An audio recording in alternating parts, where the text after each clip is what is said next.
Olá, estamos começando mais um Boletim Mundo UFG.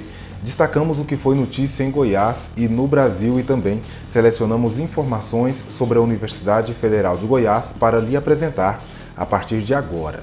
As aulas presenciais nas redes públicas e particulares de ensino do Estado foram liberadas pelo COE, Comitê de Operações Emergenciais, que atua na definição de ações para o enfrentamento da pandemia em Goiás. A volta às aulas presenciais não é obrigatória e uma nota técnica descreve quais os protocolos que devem ser adotados pelos estabelecimentos que decidirem voltar.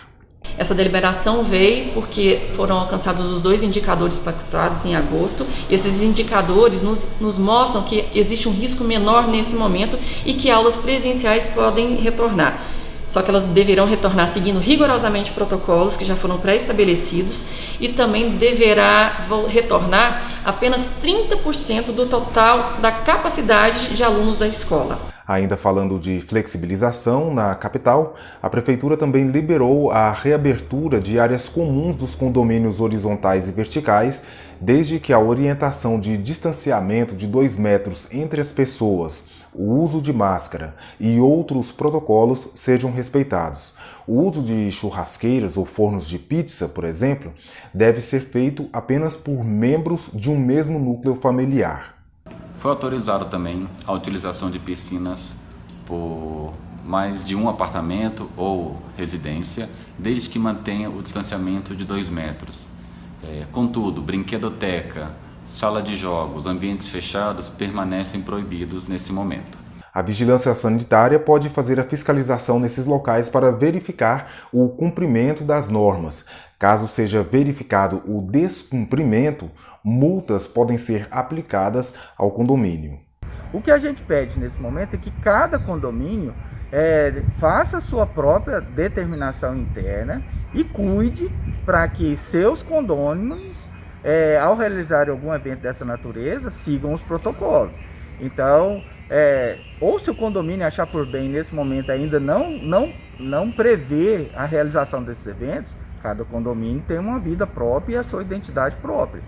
A mesma decisão que liberou o funcionamento das áreas comuns nos condomínios também flexibilizou ainda mais as restrições de bares e restaurantes.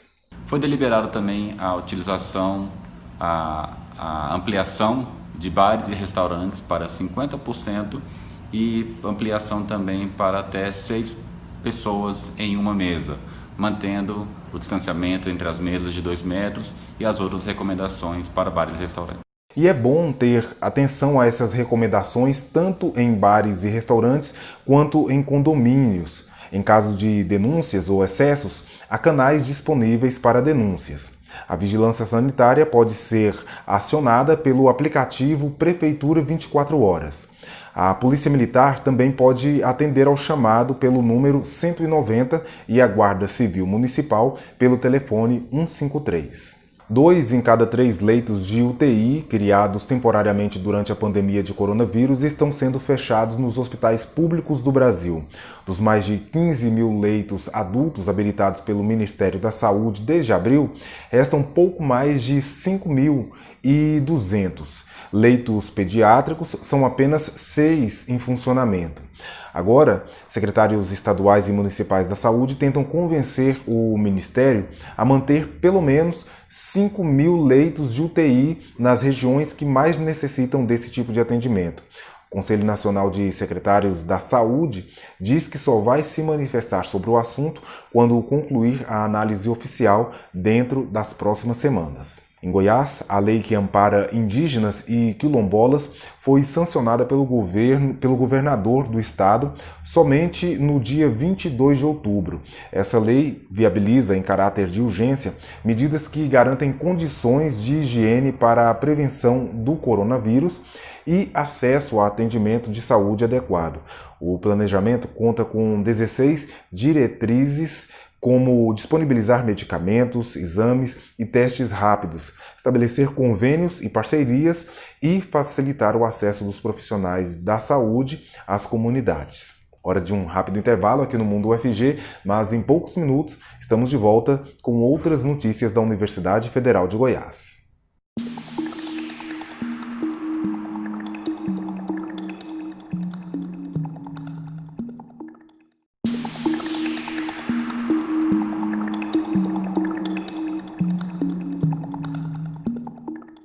Empresas e sindicatos não têm informado os funcionários sobre a decisão do Superior Tribunal Federal, que desde abril considera a Covid-19 acidente de trabalho. Também faltam informações sobre como realizar a comunicação de acidente de trabalho, conhecida como CAT. Muitos trabalhadores que contraem o vírus são informados da necessidade do CAT somente depois do afastamento. Um estudo realizado com mais de 2.700 brasileiros de diferentes regiões mostra que existe uma resistência da população em relação às vacinas contra a Covid-19 produzidas na Rússia e na China. O motivo pode estar na polarização política que existe no país, que acaba influenciando a percepção da sociedade sobre o assunto. A pesquisa foi coordenada pelo Centro de Pesquisa em Comunicação Política e Saúde Pública da UNB. Os dados foram coletados em parceria com pesquisadores da UFG, da Universidade Federal do Paraná e da Western University, do Canadá.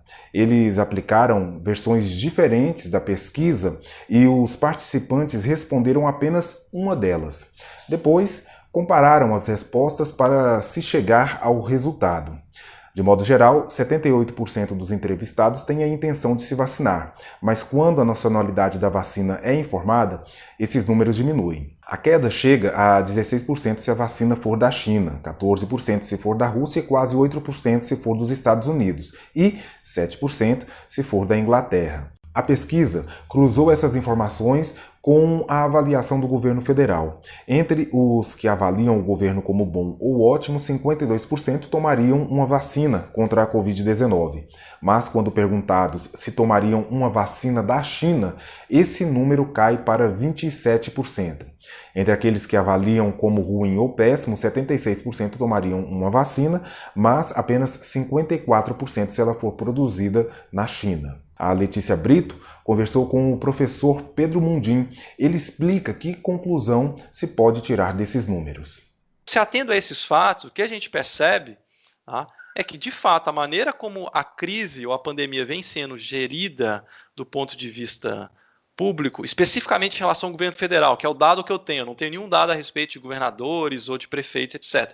Mas em relação ao governo federal, o que os dados estão me mostrando é que, de fato, a maneira como o governo federal geriu, né, a pandemia e lidou com ela do ponto de vista da saúde pública, politizando demais essas questões, como você falou, demitindo ministro, adotando argumentos de medicamentos que em tese não funcionam, defendendo políticas de maior flexibilização, quando às vezes as autoridades de saúde recomendavam o contrário, entrando em choque com prefeitos e governadores, etc. Isso tudo afetou, sim, a opinião das pessoas em relação à pandemia, o nível de conhecimento que elas têm em relação ao vírus, o comportamento que elas têm, se elas são mais precavidas ou não. Tá? Isso tudo, pelo menos na minha opinião, na minha convicção, com os dados que eu tenho, está muito claro. E, infelizmente, afetou de uma maneira mais negativa do que positiva. Na conversa, o pesquisador também falou que essa influência tem reflexos em outros comportamentos. E não apenas só em relação à vacina, né? O interessante da pesquisa e outros resultados que a gente já divulgou que mostram que justamente é isso. Quer dizer, o fato de você ser uma pessoa que aprova mais o governo do presidente Jair Bolsonaro, numa avaliação ótima ou boa, faz com que você tenha menos informação sobre a Covid, ou menos conhecimento em relação à Covid, faz com que você tenha menos predisposição a se vacinar, faz com que você seja menos preocupado em relação à Covid, e isso acaba sendo ruim, porque, na verdade, uma pessoa menos preocupada nesse sentido não é uma pessoa mais livre. Na verdade, pode ser uma pessoa muito mais displicente com os cuidados que tem que se ter no momento que a gente está vivendo.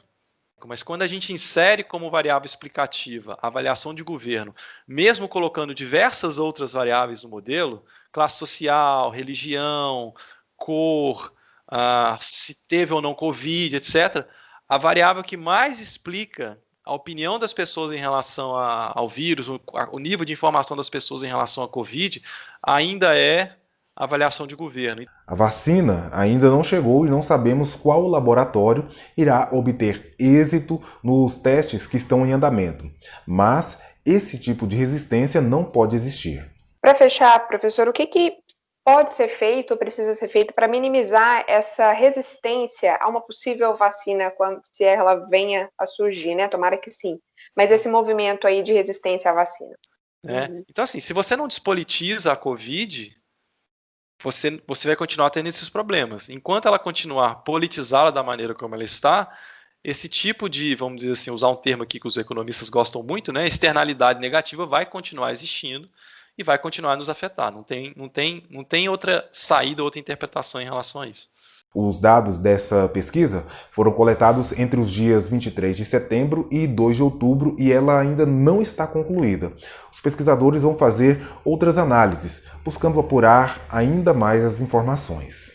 A UFG realizou, desde o início da pandemia, testes para a Covid-19 em profissionais de saúde, segurança pública, educação e outros que estavam atuando na linha de frente no enfrentamento à pandemia. A testagem é uma das ferramentas disponíveis e que permite o controle da doença. Na última semana, a Tenda Triagem realizou uma cerimônia para marcar o encerramento da ação. O encerramento começou com uma homenagem à coordenadora do projeto. A professora Classi foi responsável por gerir a Tenda Triagem, construída com a união de diferentes unidades da UFG, por meio de professores, estudantes e servidores, além da vigilância sanitária, do SAMU e das secretarias de saúde do estado e município. Ao todo, foram mais de 400 pessoas envolvidas. Tínhamos a meta de 8.000 testes RT-PCRs e fizemos mais a média de 2.500 sorologias. Então, agora, neste momento, a gente atinge esse objetivo. Conseguimos testar um pouco mais de 4.000 trabalhadores de saúde, quase 500 profissionais de segurança pública e os demais foram servidores públicos e outros grupos da sociedade, inclusive população que tem uma condição de vulnerabilidade social, que esse projeto também acabou inserindo no atendimento. A testagem aqui focou em atender profissionais que atuam diretamente no enfrentamento da pandemia e foi de encontro a duas necessidades fundamentais.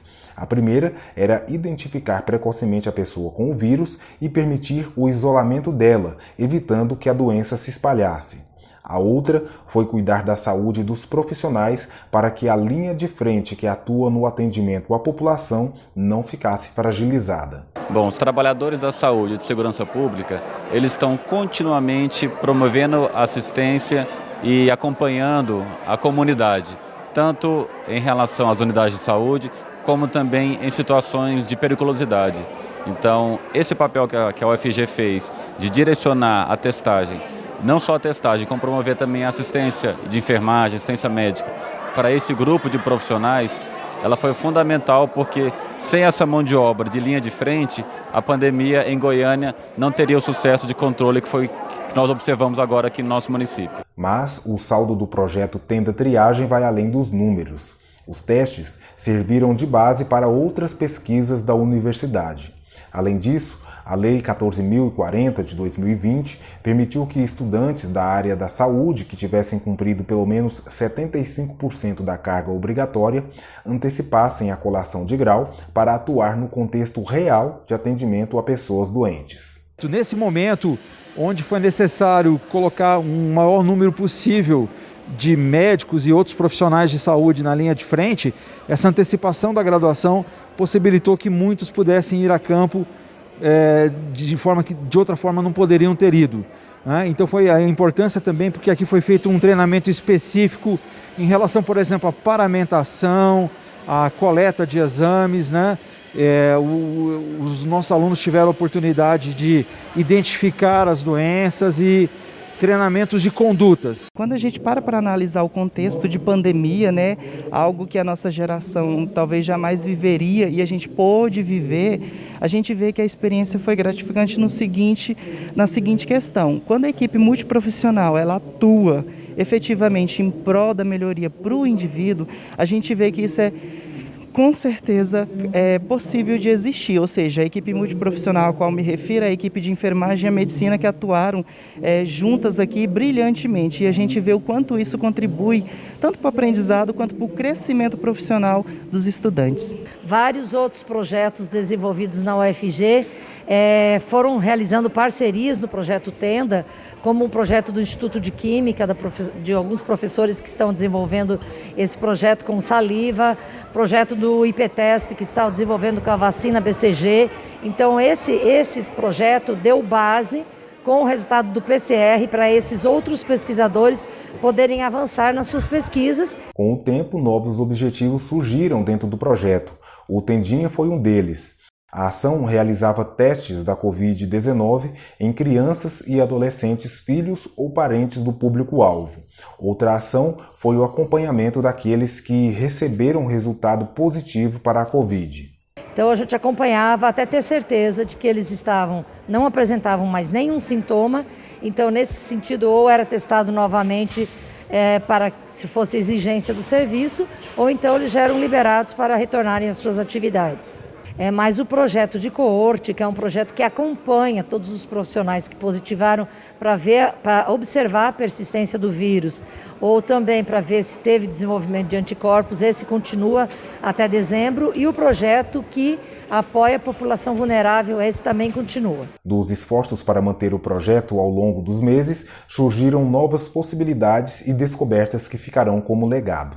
Então foram desafios, mas também tivemos avanços nesse sentido e muitas aprendizagens. Então acho que esse projeto deixou um legado de que o trabalho coletivo é que faz o projeto e as propostas serem fortes, porque ele é um projeto que envolveu pesquisa, ensino e extensão e alunos, professores, técnicos e vários profissionais. O legado da solidariedade, o legado da cooperação, não tenho dúvida de que sairemos com um aprendizado no sentido de que podemos muito mais se fizermos juntos, né? E sem dúvida também nós teremos outros desdobramentos que serão cooperações nacionais e internacionais que virão decorrente disso. Não seremos os mesmos, seremos melhores, mais fortes e sem dúvida nenhuma mais essenciais à construção de uma sociedade mais justa. O planetário da UFG é um espaço que realiza projeções imersivas que fazem os espectadores, crianças e adultos, viajarem pelo universo. Além da astronomia, o planetário também exibe conteúdos diversos sobre a humanidade, entretendo e ensinando quem já passou por ali. Cerca de 1 milhão de pessoas. E em outubro deste ano, o planetário completou meio século de história. A história que começa com esse projetor Space Master, produzido na Alemanha e adquirido por engano na década de 1970. Na realidade, o equipamento solicitado era conhecido como telúrio, uma espécie de planetário, porém menor, para ser colocado sobre uma mesa de sala de aula. Na época, os responsáveis pela compra, no Ministério da Educação, não compreenderam muito bem o pedido e, para nossa sorte, recebemos essa preciosidade. Hoje, o mais antigo projetor do tipo em funcionamento no Brasil.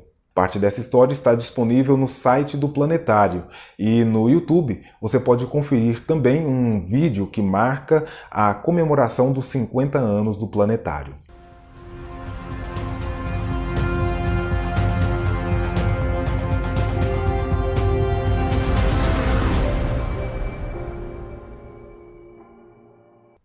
Vamos para mais um rápido intervalo e em poucos minutos estamos de volta com mais informações da UFG.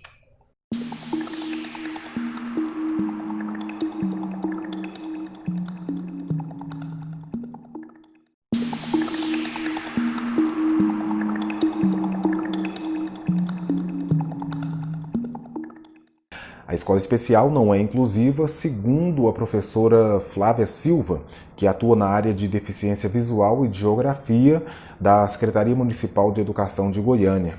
A declaração foi feita durante uma palestra com professores da Comissão de Educação Inclusiva do Centro de Ensino e Pesquisa Aplicada à Educação, o CEPAI da UFG, durante a realização do Compex, e ganhou relevância no momento em que o governo federal lançou uma nova política de educação especial para o Brasil em 30 de setembro.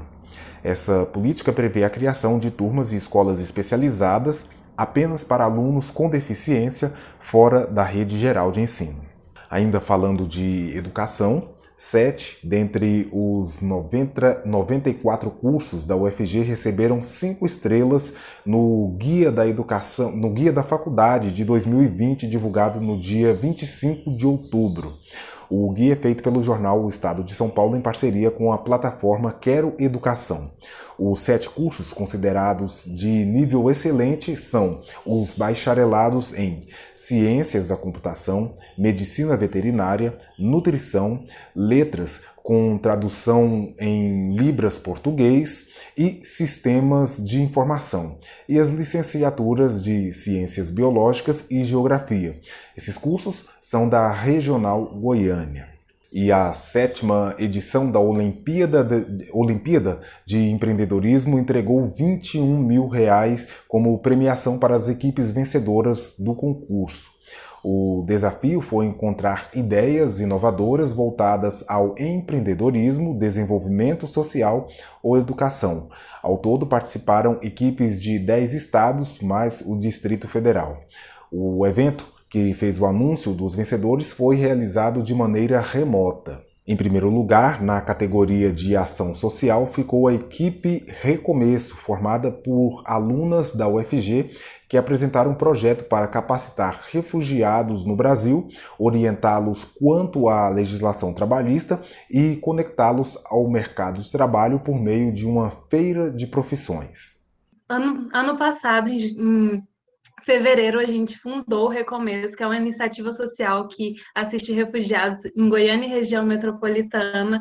E a gente, desde o começo, queria muito fundar uma ONG, mas a gente tinha o problema do dinheiro, de como a gente ia sustentar uma ONG, e porque tirar CNPJ é um processo caro, e a gente tem sonhado com esse momento muito, e finalmente chegou, e o dinheiro que a gente vai utilizar da premiação é para fazer o registro do Recomeço como ONG.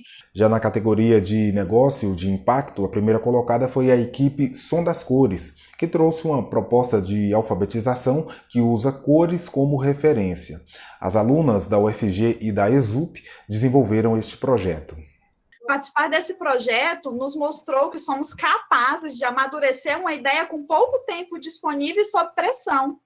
Gostaria de parabenizar as demais equipes, não só pelo trabalho apresentado, como também o propósito de cada uma. E o primeiro lugar na categoria Negócio Inovador ficou com os alunos da Universidade Federal de Uberlândia, que criaram um dispenser automático para luvas estéreis. O nosso intuito sempre foi, através da robótica, trazer progresso e facilidade para a sociedade. Então, a gente tem a oportunidade de trazer um produto que pode salvar vidas, é muito, muito gratificante.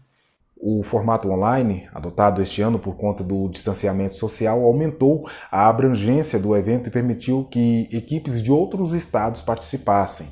Além dessas equipes, a Olimpíada premiou ainda os segundos e terceiros colocados em cada categoria. E antes de encerrar, olha só essa informação. Você sabia que a plataforma de software da Sempre UFG agora disponibiliza uma galeria de e-books?